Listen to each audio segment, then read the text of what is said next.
Hello, and welcome to the Argyle Digital Marketing Leadership Forum, Trends and Strategies for Growth. My name is Nick with Argyle, and it's great to have everyone joining us today.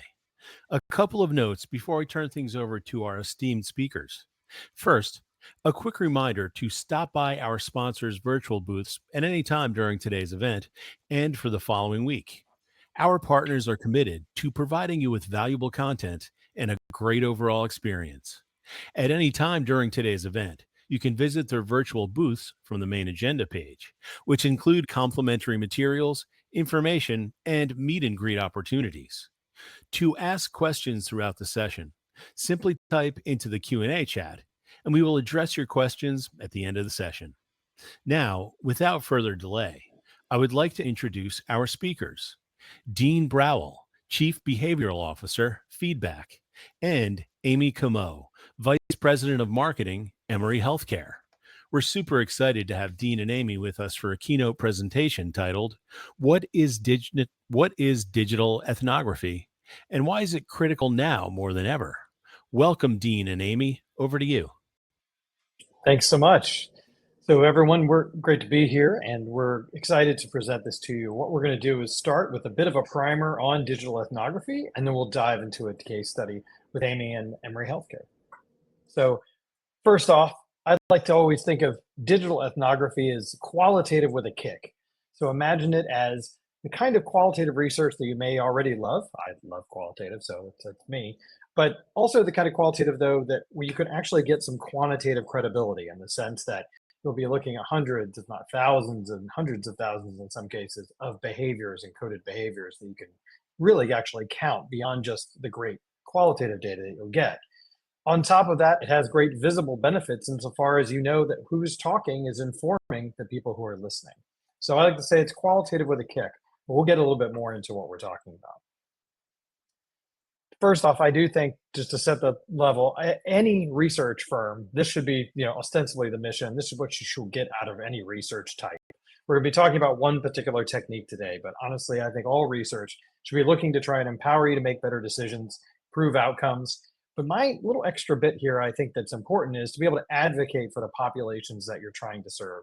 And I think that's an important one because if research is really doing its job, it's the kind of thing you can look to the research to understand how would a message affect, that group? How did a crisis? How would they react to that crisis? You can even get a little predictive. But the point is you can start to speak for that group because you really understand them. So we hope that any research that you're looking at can do that same thing. So digital ethnography, let's get into it on what it actually is. So my background, I've got a PhD specifically looking at how different generations interact online. And when I was working on my PhD, I got a little frustrated, even though at the same time I was falling in love with ethnography, I got frustrated with it. Ethnography, for those of you who may be unfamiliar, the idea of observing someone, writing a great, rich description of them as you're observing their behavior and their natural habitat as much as you can. But my frustration was I was increasingly having to study people who spent more and more of their time, if not most of their time, online. And so we were basically sacrificing all of that behavior. So what we did from a feedback perspective is I built a sandbox for the last 15 years where that's the technique we can apply that same rigor, that same behavioral science to looking at how people talk online. And specifically around how do they talk unprompted? And that's really what makes it stand out, I think, to other research techniques. It's not, a focus group or an interview in terms of, or a survey in terms of how people are prompted. Surveys could be great at telling you what's happening, but they're not always great at telling you why. But even more than that, and this is the example I love to use lately, is think about it in terms of net promoter scores. Would you recommend this brand? I don't want to know just would you, I want to know do you? And that's really what digital ethnography seeks to get at, is the other half of the picture. Really understand what is actually happening with peers unprompted and looking at it with really that anthropological light, not just the pure sort of social listening keyword light either. To that point, we're talking about the difference between, in many cases, big channels. I know when I say social listening, that can conjure immediately how you use social, or maybe how a particular brand might use social. But we're talking about everything, not just those major channels like the Facebooks or X or Twitter or whatever it's calling itself. But then also the fact that people may be on other channels actually being much deeper with their behavior. So let me give you an example. Someone who's been diagnosed with breast cancer, how they might talk on Facebook in front of friends and family, that's important to know. But it's going to be about maybe what they're going through, maybe how they're feeling, maybe what they need, maybe thanking people for their support. And that's going to be very different than how they might talk on breastcancer.org. So, for example, when you see this, this is actually a screenshot, not just from a post from a woman on breastcancer.org, but actually from the bottom of every one of her posts. This is her signature. So even if she says, "Hey, how you doing today?" This is what's appearing at the bottom. So this is already more information than she would ever post on Facebook, because this is how she's talking to peers. And that's really what we're getting at. No matter what industry you're talking about, we've seen this in lots of different industries. For example, we've seen this in IT. People put their server specs before they, so to keep repeating themselves, and when they're in a forum about how to maintenance or what servers to buy. We see this in tourism. People, Disney fans will put, when they've gone to Disney World, when they're going back, who they're taking, the countdown clock, and where they're staying. But the point being, it's a great example of the kind of behavior that's going to happen in a discrete group. It's also a good example of what I like to call third spaces, not just what I call, but also what you may have heard a lot more talk about lately around third spaces. And I'm not going to dwell too much on this, except to say, that concept really being, if work is one space, your home life is being another. There's always, people seek out these third spaces, whether it was a bowling alley back in the day or whether it's online, a forum for your favorite sports team now. The idea of these third spaces are increasingly important as they are online. And that's really where we're often finding the richest behavior to be able to analyze and pull in and understand how are people interacting, forming community, making decisions, and then of course how they feel as a part of that. Now, this also means we're dealing with some heady stuff at times. We do even this from the standpoint of employment. This is a good example. This is from a Reddit thread around a hospital in the Midwest and how nurses were feeling that week. This is why it's important to have a human being and an anthropologist kind of as a part of this, because we can look at those images, we can understand what's being said, and see the context around it being revealed. But it's again a good example of some of that deeper behavior, and we want to really be able to get at so we can understand it. Just to say it, you can apply this to any audience at all. Again, whether you're talking about discrete personas, or whether you're talking about looking at through the lens of employees, how they may be affecting conversation, but any audience. And like Jane Goodall, as pictured here, like Jane Goodall, you're not touching the gorillas. You're not trying to in any way prompt this discussion. You want to see how are the peers of peers interacting on their own, and knowing that means the data you're getting is also a good indicator of what is someone else seeing, what is a lurker seeing. So just an example of some of those audiences, and you'll see this how this kind of really also plays when we get to the bigger case studies. But again, many different kinds of audiences make up that brand and make up that brand awareness. And this also means being able to put digital ethnography as a lens onto even your competitors. How are they spoken about? And again, this is not just in your main channels, like your owned channels. This is about how they're talking in many other different contexts, and understanding that full picture is what's really important. So I think this is the biggest, just sort of couple little housekeeping bits here before we get to some examples. But first off, again, we're talking about lots of different kinds of channels. So think about all those different kinds of channels. The geographic based ones, the demographic ones. I'll give you some demographic examples. Might be Circle of Moms, or the Bump, or What to Expect. It could be the interest-based message boards or forums, things that are around a particular festival, or you're going to see an example in a moment. From a tourism perspective, could be Cruise Critic, right? So the way things divide up, and the fact that we're not just talking about reviews, I think is really important here. Also, the types, these are not types of people, the roles though that we're seeing. So I was all three of these roles today. I was not just one of them. I may be go onto Instagram and post a photo. I might just hit the like button and endorse something. But most of it, right, I'm just sort of lurking or doom scrolling through Instagram or something. But the point is, it's about how we can use the behavior of the participant and endorser to understand its effect on the lurker. And I think it really helps kind of set the stage for what we're seeing. But people are all three of these, depending upon what kind of content you're looking at, what channel that you're on, your role in that channel.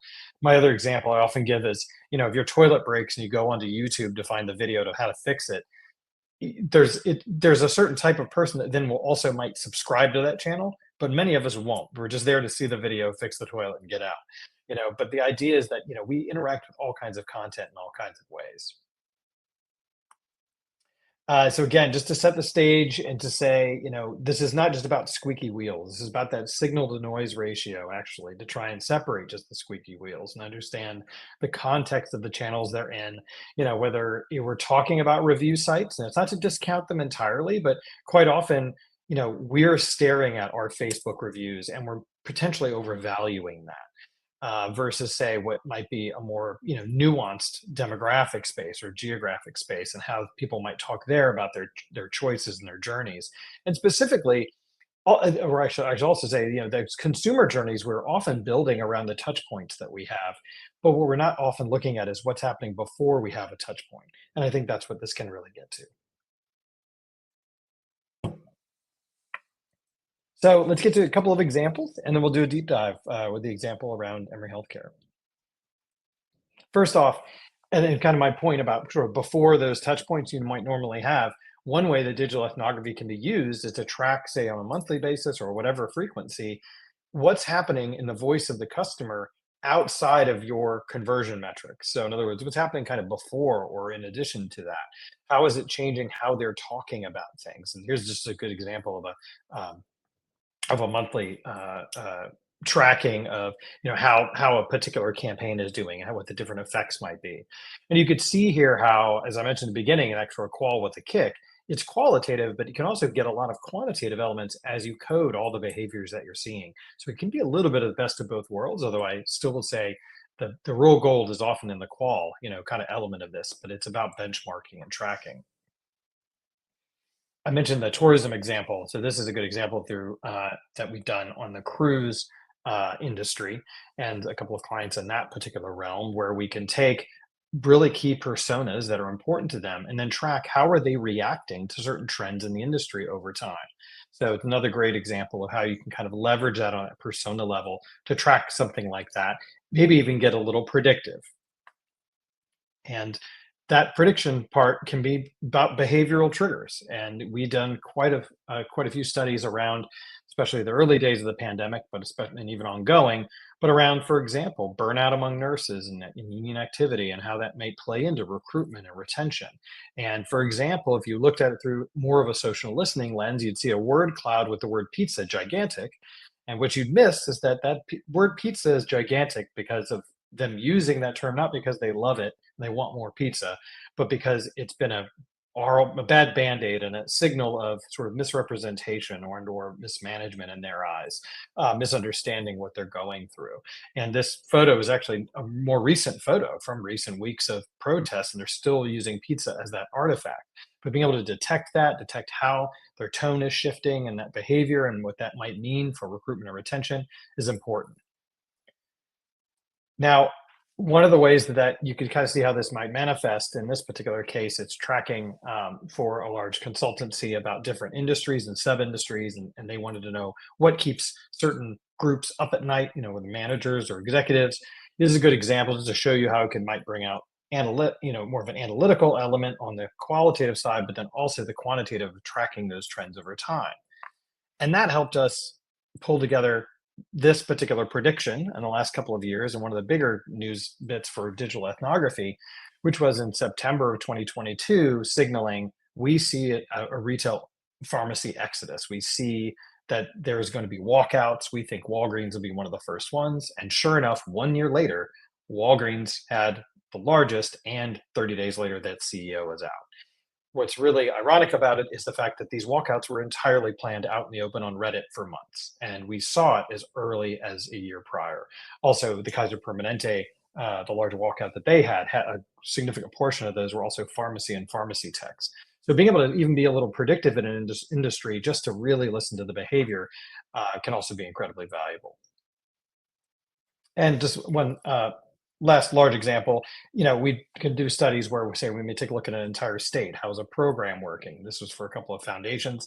We looked at families and providers around the heaviest users of Medicaid in the state of Texas, specifically around families with children with special needs, be able to then carve that down to the legislative district and say, this is how people are talking, so they can use it from a lobbying perspective.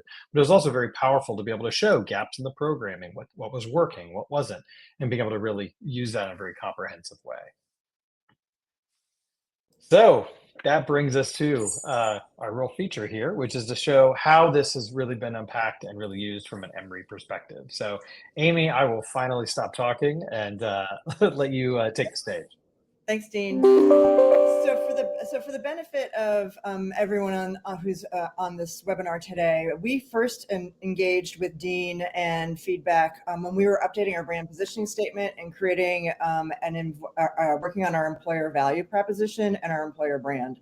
And so we did a very detailed ethnographic study that looked at patient behavior and thoughts of Emory in more than 10 different markets within sub-markets within our Atlanta market, and then likewise for employees and what people were saying about us as an employer brand. Then fast forward a year, and we switched our electronic medical record to a new tool that had a lot of change management for our patients and their caregivers, which meant they had to create a whole new online portal for themselves. So whenever you change people's technology, it certainly creates some stressors for that group. And then coupled with that were some issues that we were hearing and getting reported to us individually through social around challenges with access. So our access and operational teams a strategy and initiative called Emory Now that really focused on trying to get a patient in same day or next day with an appointment if they wanted it, or within 2 months. And in addition to all of the quantitative measures that we were tracking internally, we wanted to see if we could track buzz, if we could track commentary externally. But we wanted to do it beyond just our own social media channels where we know people are, identifying us. What we really wanted to find out is what people were saying about us when we weren't in the room. And so that's what when we engaged feedback, we've been partnered with them for about 12 months now, where we're now able to get monthly reports to see how that's working, see how macro level trends are happening related to the Emory Now initiative. I'm happy to say that the buzz on that has dropped, but we're also able to track other things. And so in the next slide, we can kind of go through what some of those examples look like. So this is an example of that quantitative dashboard that really brings helps categorize that qualitative work into a way that we can actually draw trends and share out with our executive leadership team. So there are 4 different categories that we're tracking of types of conversations. So those related to access, and that's people, are they getting an appointment when they want one? How long is it taking them to actually get that appointment? Or how long are they waiting in the waiting room, perhaps for an appointment, or even especially in our emergency departments waiting to get seen? Also then tracking billing, so understanding what are the issues that are arising with potential communications or unexpected bills or just confusion around bills. Epic is our electronic medical record, and so this was where we were able to start tracking how many complaints or how much commentary was going on in the market related to our switch of our EMR. And then starting to identify different problems and issues that pop up. So even though we were tracking, and we are still tracking very specifically access billing and our electronic medical record, we're also able to identify other issues that are arising that we may not be aware of. And so, for example, last month we discovered that there were some issues for people trying to find the parking deck for one of our cancer centers. Turns out that this cancer center is on the same campus as one of our hospitals, and there are 2 different parking decks there. So we were able to take that information real time and actually change things on our website and also improve communications around how to find the parking deck for the Cancer Institute versus the parking deck for the hospital. Dean, you want to talk a little bit about the how we are and aren't able to track self-identification with the users? Yeah, absolutely. Yeah, just to kind of give you a further tour of what you're seeing here now. Obviously, what's not here is a lot of the verbatims and things that come with it that give you nuance in behind the stats. But what's also kind of interesting to this is when you see on the right here, this, the demographic, information, things like that, that's based on how people self-identify. Now, that said, you'll notice 55% of both are, ostensibly not self-identifying. And you could think that makes sense, right? I mean, we don't always immediately identify everything that we're, who we are and what we're all about. But it also means, just to say it, we tend to find that those that are Gen X and younger tend to always self-identify or more frequently self-identify than, say, those that are 55 and older. So I would also assume that much of that unidentified portion is actually tend to be on the older side. Yeah. And so how are we using this information? So on a monthly basis, we are actually reviewing these in-depth reports. They're about 10 to 15 pages that, again, provide the quant and the qual for us, real trending and examples, and then also verbatims that we're able to take a look at and pull some of those insights from. We actually then also hold a virtual meeting for all different parts of our organization. So marketing is involved, communications, our scheduling call center, our patient experience and patient relations people, representatives from our hospitals and clinics, as well as people from our patient financial services. And we get a robust attendance at this every month. And so we look at it in detail. We're sharing out both the ethnographic research that we have through feedback, but then we're also sharing what we're seeing and trending on our own social media channels and the types of direct messages and comments and trends we're seeing there. So we can look at it holistically. And then I send out a full report to our entire executive team, all of the leaders of our hospitals and clinics and many different sections within the organization, for them to then have that information and take action where appropriate, or identify areas to develop an intervention for if needed, or celebrate the wins. It's not always bad stuff. There's always great stuff that we're hearing through these reports too. And then the pie charts on the right show, again, why it's important to look at this, not just at the macro level of your geography, but really understand where are those sub-geographies that you need to be looking at. Because as you can see in that top one, there are multiple different hospitals, and we might have something that is impacting only one hospital. For those of you in Atlanta, there was a water main break a couple of weeks ago. That only impacted our Midtown hospital. So it'll be interesting to see how that pops, and if that pops in this next report. Or we might be seeing feedback that comes back that might be comparing and contrasting one hospital to the other. And so therefore, it's important to be looking at this at that local level. We're also able to get results and insights based off of persona, which to us is important. So if it's just an external commentator, is that as important as a patient's comment? And again, depending on what it's on, we're going to weigh that differently based off of its persona. And then starting to see where our patients and caregivers, which are our primary target audiences, are actually doing the most of this commentary. And it doesn't stay the same every month. It may change depending on what's happening out there. Anything else you'd want to add to that? Yeah, just to say that, the channels here are not necessarily exhaustive of what we look at. This is a good example, though, of like a particular month, what was happening to be blowing up. Google reviews are, for other reasons I won't get into, really blowing up right now. But, as we look more narrowly into subject matter or persona type, this would get really varied. So condition-specific forums, things like that could be really helpful. So just to we'll wrap up here. We'll get to the Q&A. There's already some great questions in there. And just to say it, a couple of ways to think about this is a baseline. Do you have a question, a problem area, whatever, what can you do to really understand where they're at, how they're making decisions? And then the idea, especially as you can see, Emory did both of these, where they also then went into ongoing reporting, where you could really narrow in and say, how are things changing over time? And last but not least, just say, what are some of those problem children that you may have that may be a good candidates for digital ethnography? Could be audience, personas, facilities, there's a question about, of application of healthcare, could be service lines, right? Really priority service line, but also could be, internal audiences as well with recruitment and retention. All right, so let's get to the Q&A. There's some great stuff in here already. So I'm just going to leave this up here for a moment so people want to grab in terms of our contact info, and then let's dive into the questions. So I want to do. Yeah, so just to answer real quick, the one on the sort of, in the wrong hands, I totally agree. I definitely, I mean, it's social listening in general, even just broadly, is something that's already, we know it's already being done by many different actors, whether they be bad or good. For us, just to speak from a feedback standpoint, we're really big on ostensibly using our work for the social good. We primarily are in healthcare, we're in higher ed, we're in the DoD space to look specifically at improving military quality of life. We do quite a bit around that. We're current project on housing.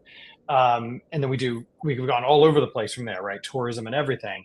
But we really see it as an opportunity. And this is why I put that sort of mission statement thing up at the top around how can you use it to advocate for populations as opposed to harm. So totally with you, totally get it. And that's, at least for our part, how we want to take care. But it also means not being glib with what we're seeing. That's why we use anthropologists. And I know this gets into one of the next questions.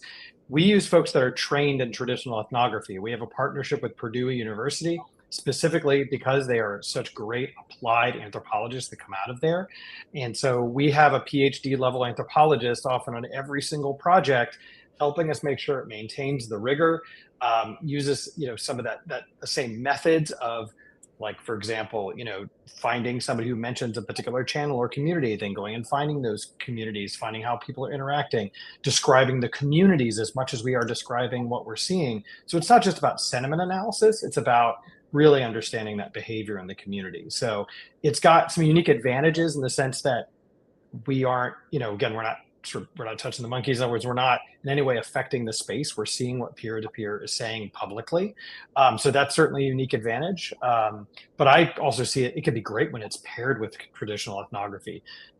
To use a healthcare example, or not even non-healthcare example, think of what just go to do for customer or patient experience, right? To understand what are people doing live, and then how do they talk to others about that experience. That's a powerful twofer. So that's the other way I think that it can complement there. Yeah, and I just wanted to add, I think in the first question, is there a challenge to find participants who can answer truthfully? I think that's the beauty of this digital ethnography, is that we're not seeking out participants. I mean, you've developed a program where you're able to watch through all these channels and draw conclusions, so that we're not people don't know that they're actually actively participating in this. And that bridges actually one of the more recent questions too around, the ethical considerations. So this is really important to be clear. We are only looking at public posts by others. In other words, people who have on their own posted this information. We are not pretending to be anyone we're not, get into private groups, any of that. This is all about publicly available information. And as such, it is not human subject research, because we are in no way prompting or inviting or asking, we're choosing. So in other words, we are looking at what's only publicly available. So therefore, we are not we're not crossing any of those lines. And we're not, whether we're talking HIPAA or whether we're even just talking about what are absolute standards when it comes to traditional ethnography in that way too. Yeah, and I think there's a question here around what are some of the common challenges in implementing this in healthcare, and how can these be overcome? I mean, a very basic challenge is if we just get the funding for it to do it. That was one of the things that was a barrier to us. We were fortunate with this project to actually be able to get a bolus of funding to be able to do that.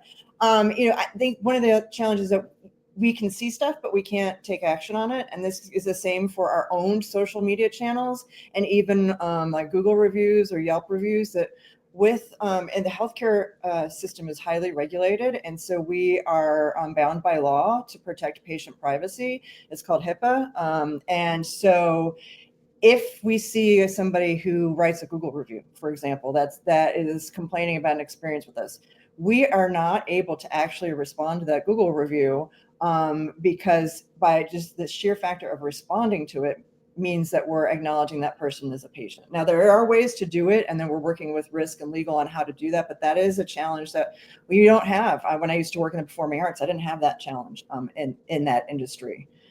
And then what was the other question there was here? Oh, around digital journeys. I think that one is interesting in that you can learn a lot about how people are engaging with you, and what journey you have created, and the content you've created for it may not actually be what is needed. And so ethnography can help tweak those journeys. Absolutely, especially because we're used to making journeys out of the data that we've got, like on conversion metrics and things. But this is about what's happening beforehand, and it actually dovetails into the answer of, when the consumer base is not social focused.